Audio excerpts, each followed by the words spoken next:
Subscribe कीजिए हमारा YouTube channel examine you और लेटेस्ट वीडियो नोटिफिकेशन के लिए बेल आइकन को प्रेस करें।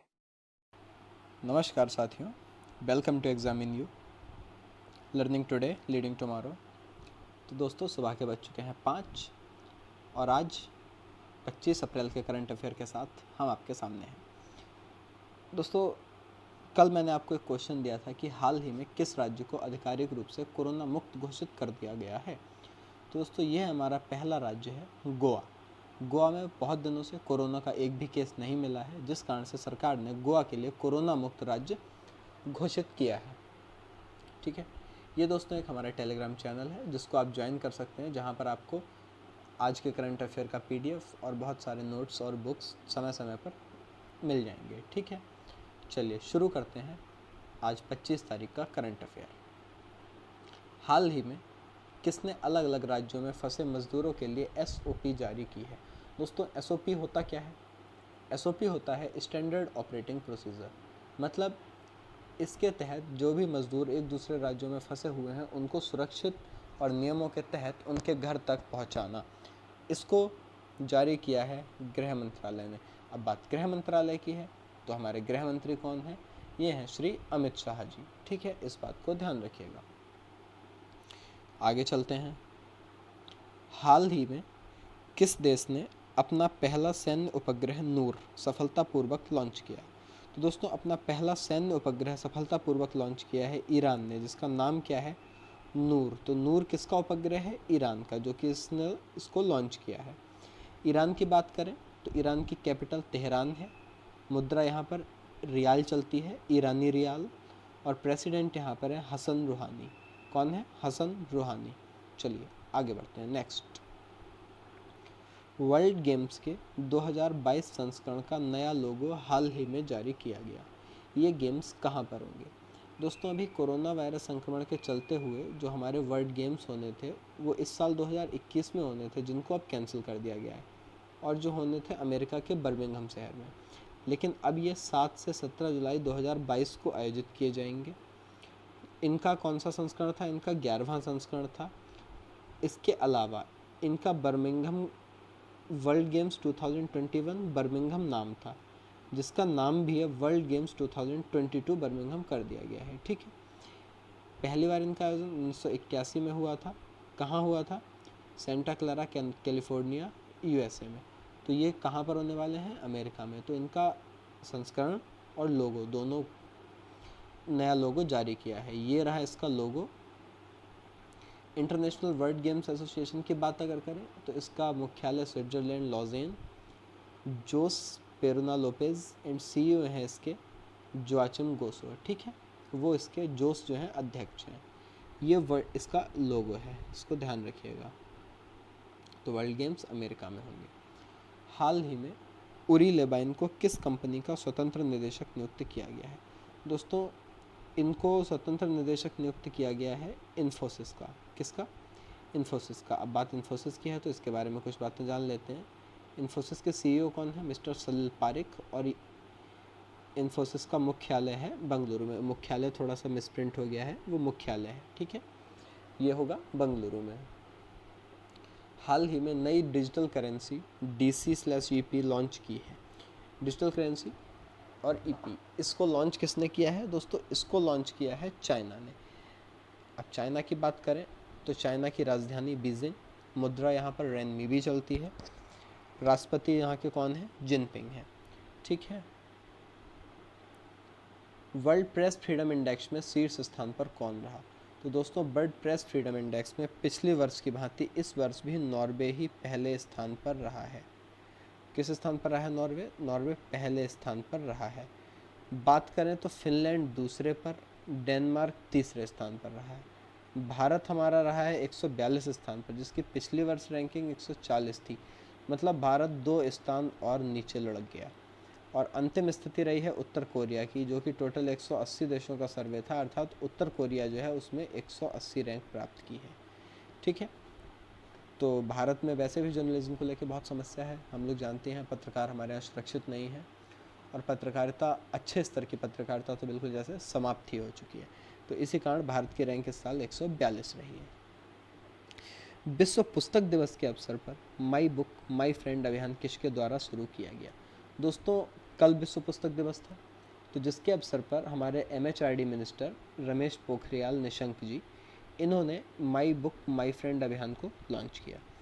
इन्होंने क्या इसमें बताया, इसके महत्व को बताते हुए सभी छात्रों से लॉकडाउन के दौरान केवल अपना जो बुक्स है ना, स्कूली किताबें, पाठ्यक्रम, उनके अलावा कुछ और भी अच्छी बुक्स पढ़ने को कहा जो भी उनको मनपसंद हो, और बताया कि सोशल मीडिया पर hashtag my book my friend के जरिए उस बुक को साझा भी करें, जिससे कि उनके दोस्तों को भी पता चले और एक दूसरे से पढ़ने की अपील करें। तो ये किसने किया है? MHRD मिनिस्टर रमेश पोखरियाल निशंक जी।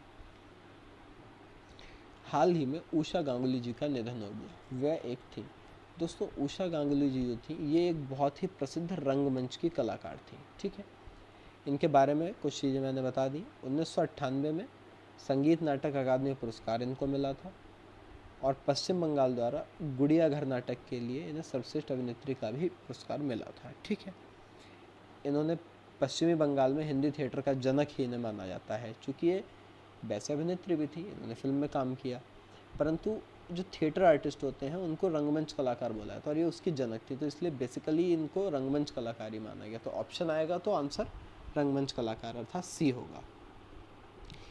किस राज्य के विधिक सेवा प्राधिकरण ने serve the seniors initiative helpline सेवा शुरू की है?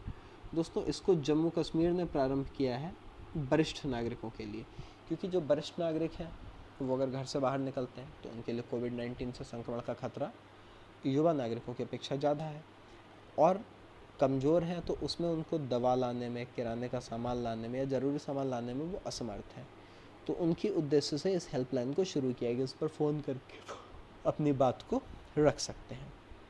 यह पहल संरक्षक जो हैं, संरक्षक इन चीफ न्यायमूर्ति गीता मित्तल जी और राज्य विधिक सेवा प्राधिकरण के अधिकारी अध्यक्ष न्यायमूर्ति राजेश बिंदल, इन लोगों के मार्गदर्शन में काम करेगी। अब आपको पता है इस वर्ष जम्मू कश्मीर से धारा 370 को हटा दिया गया, और वहाँ पर दो सेपरेट बना दिए गई यूनियन टेरिटरी, एक जम्मू कश्मीर और दूसरा लद्दाख। तो जम्मू कश्मीर के लेफ्टिनेंट गवर्नर हैं गिरीश चंद्र मुर्मू, और लद्दाख के कौन बने हैं? राधा कृष्ण माथुर। लेटेस्ट नए क्वेश्चन है, परीक्षा में आने की संभावना ज़्यादा रहेगी। भारत की पहली कोविड-19 नमूना संग्रह मोबाइल लैब का शुभारंभ किसने किया है? दोस्तों, मोबाइल लैब का मतलब जो मूवेबल हो, जो जगह जगह जाकर नमूनों का संग्रहण करेगी, और इसका शुभारंभ किया है राजनाथ सिंह जी ने। अब दोस्तों, राजनाथ सिंह जी कौन है? हमारे डिफेंस मिनिस्टर। डिफेंस मिनिस्टर मतलब कुछ ना कुछ डिफेंस से संबंध है। तो जो मोबाइल लैब है हमारी, उस लैब का नाम क्या रखा गया है? लैब का नाम है BSL-3 VRDL लैब। पहली कोविड-19 नमूना संग्रह लैब है, जो चलती फिरती एक लैब है। ठीक है, बनाया किसने है?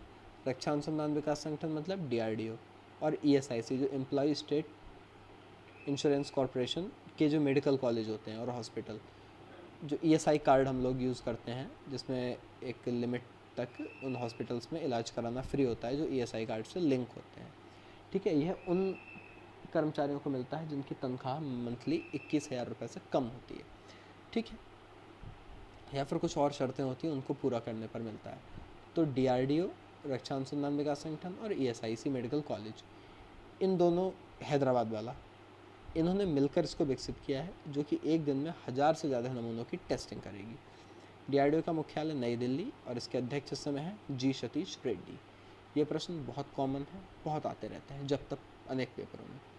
ईरान की एलिर्जा फिरोज़ा ने विंटर ब्लिट्ज कप के फाइनल में किसको मात दी? तो दोस्तों, इन्होंने मात दी है मैग्नस कार्लसन को। चेस का कंपटीशन होता है, ठीक है, मैग्नस कार्लसन को 2020 के फाइनल में इन्होंने हरा दिया और $14,000 के पुरस्कार को जीत लिया। मेनली जो ईरानी फिरोज़ा हैं वो पेरिस में इस टाइम रह रहे हैं। अंतर्राष्ट्रीय शतरंज प्रतियोगिता को नियंत्रित करने वाली संस्था होती है फेडरेशन ऑफ इंटरनेशनल चेस से 2700 रेटिंग तक पहुंचने वाले दूसरे सबसे कम उम्र के खिलाड़ी हैं। इस टाइम इनकी वर्ल्ड रैंकिंग कितनी है? 21।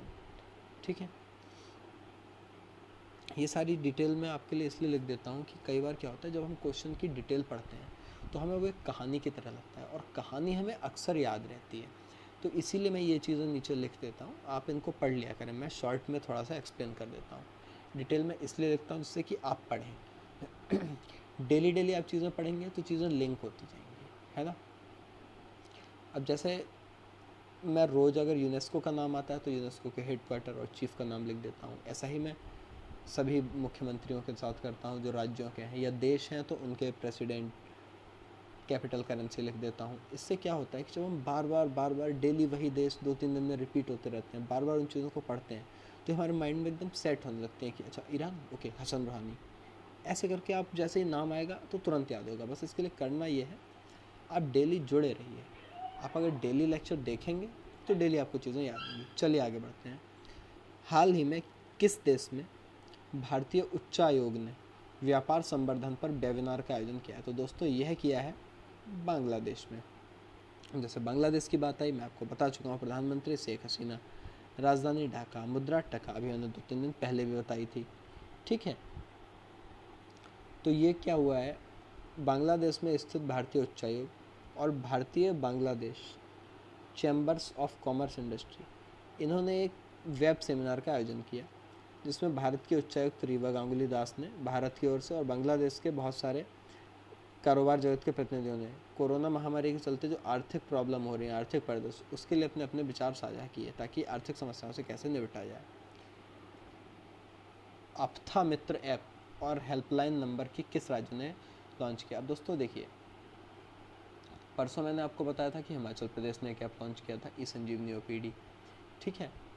कल सेहत साथी करके नाम था, वो ऐप राजस्थान सरकार ने लॉन्च किया। तो ऐसे ही हमारी कर्नाटक की जो गवर्नमेंट है, उन्होंने भी एक ऐप लॉन्च किया है, जो किस लिए है, चिकित्सा सहायता और परामर्श प्रदान करने के लिए। किसको? लोगों को, जिससे कि वो घर बैठे ही टेलीमेडिसिन परामर्श और टेस्टिंग करवा लें, ठीक है। सॉरी, सुविधा केवल कोविड-19 संबंधी जानकारी देगी और उन लोगों के लिए होगी जिन्हें टेलीमेडिसिन परामर्श और टेस्टिंग और उपचार की ज़रूरत है ना। तो ये ऑनलाइन परामर्श दिया जा सके, इसलिए लॉन्च किया है कर्नाटक के राज्यपाल वजुभाई वाला और मुख्यमंत्री BS येदियुरप्पा। UNODC ने भारत में लॉकडाउन लर्नर्स सीरीज का किया शुभारंभ। दोस्तों ये कुछ ऐसे क्वेश्चन हैं ना जो पॉइंट की फॉर्म में है, तो इनमें डिटेल्स थोड़ी ज़्यादा हैं, नई चीज़ है, इसलिए मैंने इनको क्वेश्चन ना बनाकर इनको एक पॉइंट के फॉर्म में बना दिया, जिसको आप डिटेल में पढ़ भी सकें। अब देखिए UNODC क्या है, ये है United Nations office on drugs and crimes, मतलब इनकी एक पहल है एजुकेशन फॉर जस्टिस। इसी के तहत इन्होंने लॉकडाउन लर्नर सीरीज का भारत में भी शुभारंभ किया, ठीक है। लॉकडाउन लर्नर सीरीज क्या करेगी, भारत में शिक्षकों और छात्रों के साथ ऑनलाइन संवाद करने के लिए शुरू की गई है। इसके कारण सतत विकास लक्ष्य मीन्स सस्टेनेबल डेवलपमेंट गोल, शांति, न्याय, सशक्त संस्थाओं पर पड़ने वाले जो प्रभाव हैं उन पर जोर देने के लिए आरंभ की गई है।